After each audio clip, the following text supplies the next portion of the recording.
Hey everyone, DJ Boy here, and today we're actually unboxing a new toy of mine. I got some Novation dicers right here. Quick little note is, actually this is the one thing I could not get from Audio Lines just due to the fact that he does not carry them. Long story why he doesn't, but regardless, I got these at Guitar Center. Now, usually they're $99 map, and one thing you can do is Guitar Center always price matches online your price that it is shipped to your door. So if you go to bnhphoto.com, they actually sell these for $89 shipped. So what you do is you print out the page, go to the Guitar Center, show them the page, they'll probably look it up themselves, and you can get these $89 out the door, tax included. So anyway, I'm going to do a quick little unboxing on these, and yeah.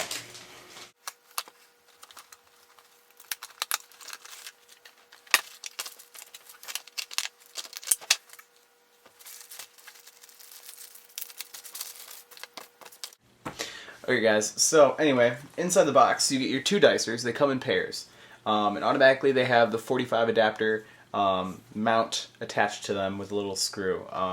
We'll go over that in a second.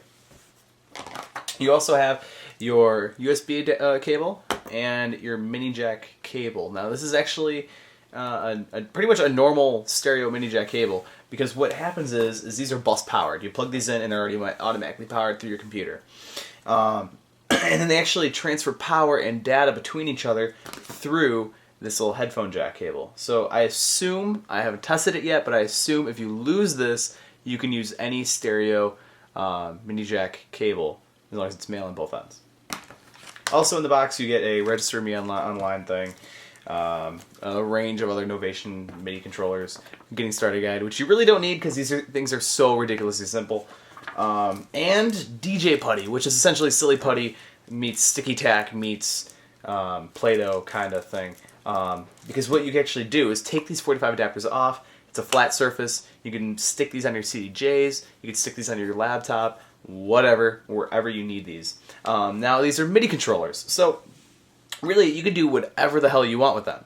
Automatically they're mapped to plug and play with Serato Scratch Live, meaning that you can do cue point 1, 2, 3, 4, 5, or change the layer. You can do loop roll onto a 30-second, 16, 8, 4, and 2.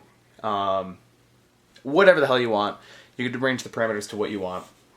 And then the third one be loop 1, loop 2, loop 3, loop whatever. And again, since they're MIDI, you can map these to whatever you really want. But anyway, let's go bring this over to the turntables and show you how to hook them up. Okay, so like I said in the last clip, is these things are meant for turntables. They were originally made and built for turntables, meaning back on here you have, well, first you have the the 3 rubber pads, and then you have this 45 adapter, which is the exact mirror opposite of your 45 adapter. So it actually sits in this ridge, goes inside of this ridge right here, and it sits and it will not move. I mean, it's pretty snug. You don't have to really put anything in there. It just sits there, and it's great. Put the other one in the other one, and then they're both exactly the same. So as far as I can see, either one can be the master, meaning either one of these can have the USB cable and go straight into your computer, and as long as you link the two, you're all good.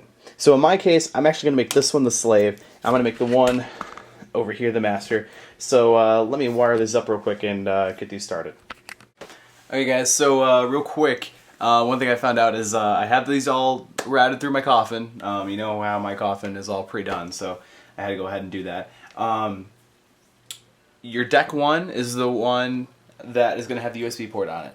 So here's my deck 1. So this is going to be the master. Deck 1 has to be the master of the two dicers. Otherwise everything's reversed, because everything's, like I said, is pre-mapped. So I just went ahead and moved the USB cable over to the other one. And let me plug it in for you real quick, and you can see these things when they boot up, they change colors and do some fancy stuff, and yeah. So I'm plugging it in right now.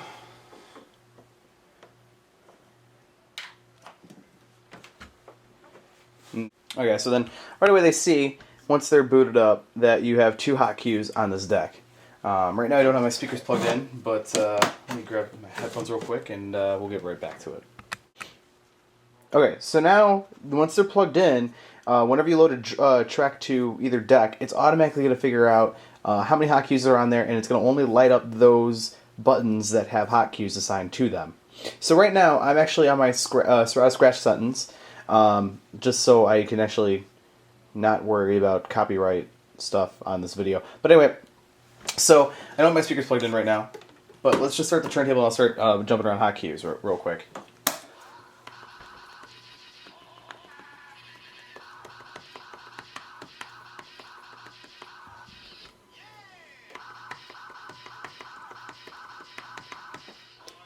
And see, the thing is with these dicers is these are actually just made for turntablism, because the nice thing is when you're scratching, these buttons are all in perfect range of your thumb. So when you're scratching and you want to switch to a new sound, just move your thumb over like an inch, hit it, and you're right there.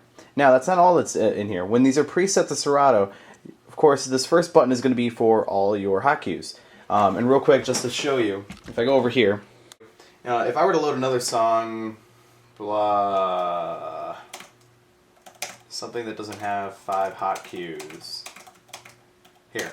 So I'll load up Zombie Nation, Kerncraft 400. I only have 3 hot cues. If you go over to the dicer, I only have 3 buttons glowing right now. Now, these all have red and green LEDs in them. They also do yellow, because they mix the two, of course. But when you go to the second mode on here, all the buttons turn green. And this means that you're going to be able to do loop rolls.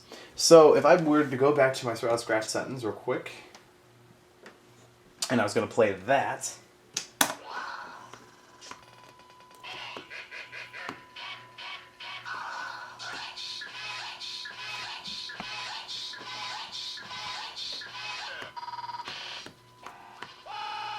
And it's all instantaneous because, of course, it's MIDI. So then there's your little loop rolls. And then if you go to the third mode, the buttons turn yellow. Just to show you, more pretty colors. Green, red, yellow. When you go to the third mode for yellow, then you have full loops. So then if I were to go to, of course, my scratch sentence, because that's all I can play right now, go jump to Q1, go back over here, and then I start looping. Starts at a 1-beat loop and goes all the way up to 16, I believe. Here's a 2-beat loop. You have a 4-beat loop.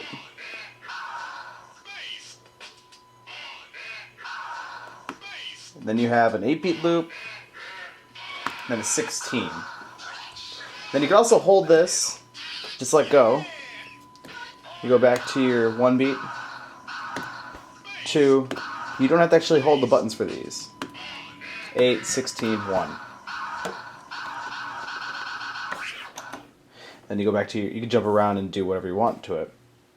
Now, it still actually holds that loop, I believe, too. So to get rid of the loop, press it again. Now I'm on that 2-beat loop again. It's going to hold there. That 2-beat loop is still there. I have to go back here, press this again so it stops glowing. And now that loop's gone. And so now that is why these dicers are made for turntablism.